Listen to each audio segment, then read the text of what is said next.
So, yung next part ng video natin, ang gagawin naman natin is mag-a-add tayo ng another number dito. So, ang gagawin natin, mag-create tayo ng pangatlong number. So, third, then copy na lang ito. Then paste, then palitan natin siya ng 3, tsaka 3 ito. Then, after that, of course, since meron ka ng tatlong number, gagamit ka ulit ng OR operator dito. Then, call out ulit natin itong function na to.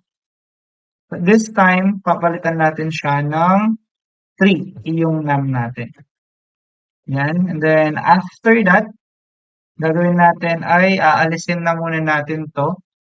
And then, magpa-plus pa tayo dito ng num 3.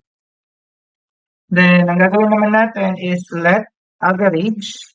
So, basically, kukunin lang natin yung average ngayon ng mga numbers natin. So, equal natin siya kay sum.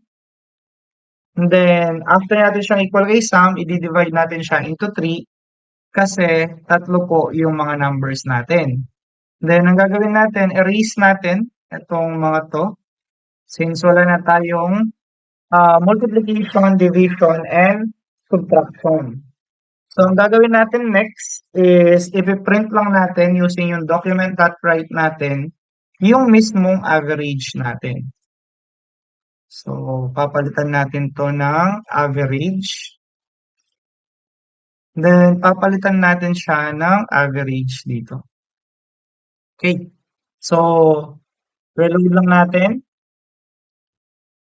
Then, lagay natin 5, then 5.